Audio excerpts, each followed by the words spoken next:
Well, wouldn't you know it, yesterday was another good day. Let's go ahead and start out with the recap, and then we're getting into all the prop bets for today in NBA DFS and MLB DFS. So here was the first bet of the day. Now, I did come out with 2 videos yesterday because you guys ended up getting the video to 100 likes, and I appreciate that. Wanted to give you guys the best information to be able to succeed on Taco Tuesday. I have come to this thought kind of consistently through this awesome month-and-a-half run now, which is, man, just think if people were just playing the bet of the day on the PrizePicks Millie Maker, if those people are just playing the bets of the day, PrizePicks would be in a struggle, I would say. Very close to having all 6 from the morning video hit, and then also very close from having the afternoon props go 5 for 5 as well. You know, 1 point away from Matt Olson, very close there, and then Christian Walker as well. Obviously, they both had pretty good days, just not enough. But overall, the hitting fantasy core props continue to produce like they have for the past month and a half now. That continues to be the biggest edge that I have seen props betting probably ever. So let's go ahead and get into today's slate. Going to start out with the NBA DFS slate.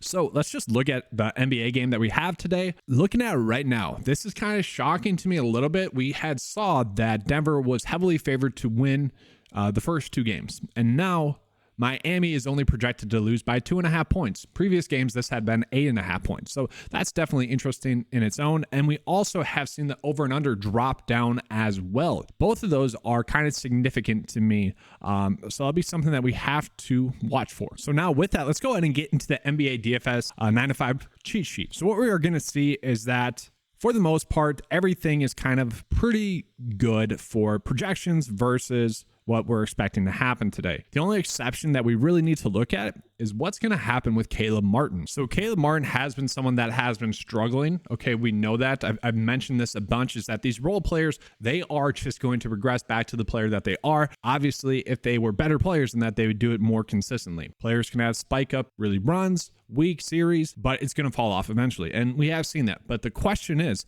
how much of that is really due to him being sick? That was a report that he was kind of sick in game 2, probably was sick in game 1 as well.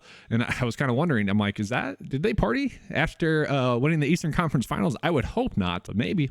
Anyways, it is a decent thought that maybe Caleb Martin does get more minutes. Maybe he's more healthy in this game. I'm probably just going to stay away from him as a whole today, but let's just say he does get more minutes. To me, it'd be tough to see him not getting over 13.5 points, rebounds, and assists. If he has not been getting the minutes because he's been sick and playing poorly because of that, this one would be a smash spot for the over. Now let's say you're thinking, all right, I kind of think that Caleb Martin is not going to get those minutes. I kind of think he's just struggling right now. Well, then I would say we could go to the Gabe Vincent prop. Now we have seen this rise. Okay, it started at 12.5. We bet on him on game 1. We bet on him on game 2. I told you guys to bet on him on Monday when it was at 13.5 points. Now at 14, it does feel, I don't even want to say it's correct because I wouldn't say it's correct either, but it does feel like a spot where we do have to pause a little bit. If Caleb Martin does struggle, though, I do expect Gabe Vincent to be able to get the over fantasy points as well, or to get the over points as well. I think those two correlate together. Maybe could run a little bit of a stack out there. Then another one that I called out on Monday's video, had this in the bet of the day as well, was Jamal Murray for over 6.5 assists. That is also something that has been bumped as well. We'll see if that comes to fruition. We have seen him be able to get those assists so far against Miami, 10 the past 2 games. So now it's going to be a stay away. Just wanted to give you guys the updates there. We do see this Kyle Lowry prop be extremely interesting here. Okay, assist. And this is probably going to be the best prop that we are getting. Once again, if Caleb Martin is not going to get as many minutes as he did in the previous series, then someone like Kyle Lowry would also be a pretty interesting option as well. So we pull up Kyle Lowry's game log, and we can see over the past 4 games, it is kind of the game log that I personally like to see. You guys know I don't like to see like 5 straight days of getting the over, because chances are that's going to mean he's going to get the under. Looking at this, we can see the past 4 games, 3 assists, so 1 shy of getting the over. Denver and Boston, the next 2 games, 5 assists. So he did get the over by 2, which is great. And then against Boston in game 6, only 3 assists. And so let's go ahead and look at the minutes of those as well. So when we look back at this kind of game log, we can see this was kind of a shocking result against Boston, where he had 30 minutes, only had 1 assist. But besides that, has really, for the most part, when the minutes have been there, has been able to get the over. When you look at last game against Denver, 24 minutes, I would say that's what we're expecting from him, is going to be around 24 minutes or so. And so he should be able to hopefully get the over in that time slot. Once again, though, if Caleb Martin does get more minutes, maybe that hurts Kyle Lowry as well. And he's projected basically to get 25 minutes as well. So it is kind of a tight line, but slightly projected to get the over. And if we pull this up on the PrizePicks cheat sheet, we will see that that is currently the best bet that we have available on the day if we are trying to EV bet. Okay, so a decent number in that regard. Then we are getting some kind of interesting props for Aaron Gordon, Duncan Robinson. If you guys want to roll with those, you could. I'm kind of fine with those. I don't feel like we need to go out of our way to place those prop bets. If we look at where the prop lines are different compared to what PrizePicks have, not too much of a big edge there. If you guys want to roll with a couple of these, you could. I wouldn't go too crazy with them. Let's go ahead and take a peek at some of the discrepancies that we are getting between PrizePicks and Underdog. So here we go, guys. This is a crazy difference. I'm kind of surprised that this is still out there. Jamal Murray on PrizePicks is set to get 44 fantasy points. On Underdog, he is set to get 42.25. 42 point, yeah. And then Aaron Gordon as well. 1.25 difference is pretty big there. So there's a chance where you could potentially bet the over on Underdog for both of those and then bet the under on Underdog. I don't mind that. It's really up to you guys what you see them doing.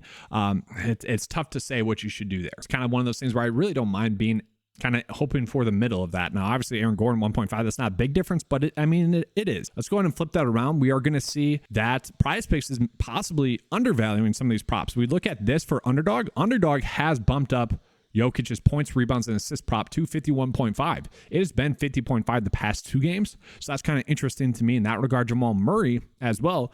We are starting to see the Vegas line pump it up to maybe possibly 25. Some of the sports books are suggesting that it should be higher. Some of them are saying it should be 24.5. There's a potential edge there. Underdog obviously has it set at 25.5. So some interesting lines in that regard. Really up to you guys what you want to do there. Now, obviously, I already have some props out there for this game that have been built up throughout the week while we were getting those good EV bets with Gabe Vincent, Jamal Murray, and I also have some out there with Kyle Lowry right now. So, I might not have too much on the bet of the day card for you guys for NBA. Let's go ahead and switch up into kind of the full slate. Let's start with MLB. And really what I want to take a peek at is going to be the hitting fantasy score. By now, you guys should know that this has been a pretty big edge lately. Obviously, the bet of the day card would show that. I'm working on a kind of tips video that I hope to have out tonight that kind of touches on some tips and tricks and kind of how the hitting fantasy score has been super huge. I've been tracking it for the past 30 days. 21 out of the past 30 days it's hit, which is pretty crazy. The top hitting fantasy score prop. And so what I like to do is I like to see this situation where both the projection data and the Vegas line is over by 2 points. I like to see that correlation there. And so we are getting that here with Mookie Betts. And what I kind of like as well is that the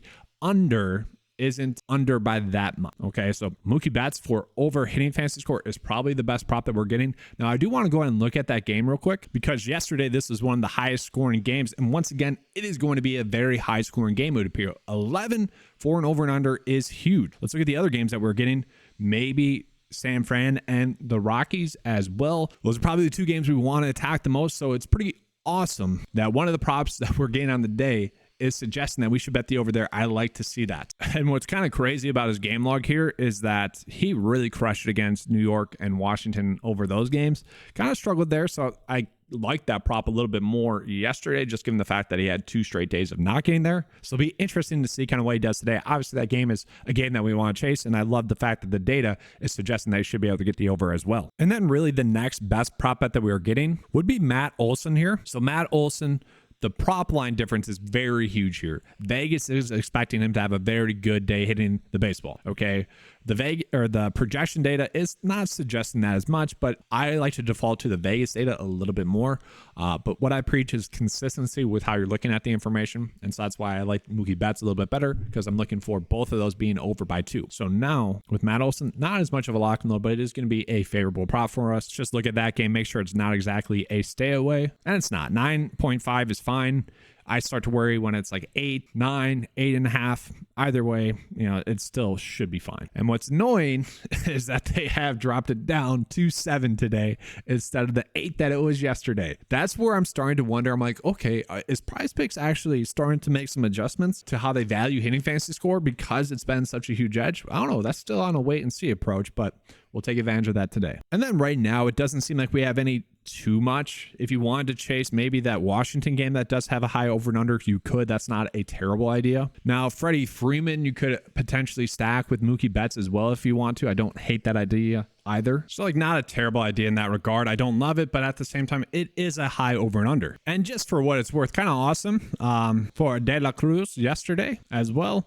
Just kind of a fun storyline going on there. Then also, if you guys wanted to kind of run a further stack out there as well, you could run the over fantasy score here as well. I don't mind that. 11 for an over and under is very high. And if you guys want to run some unders out, you could, but I don't particularly love those too much. Then do we have any good pitching fantasy score props? No. They're all, well, maybe one. Zach Wheeler, the projection data doesn't love him too much, but Vegas is suggesting they could get a win and a quality start. But I have come to notice that the pitcher fantasy score prop is kind of fluky in that regard. So looking at the bet of the day, and the only real struggle that I have with this is that it is a 3-leg bet, and I just hate making 3-leg bets on PrizePicks. I'd much rather make that bet on Underdog.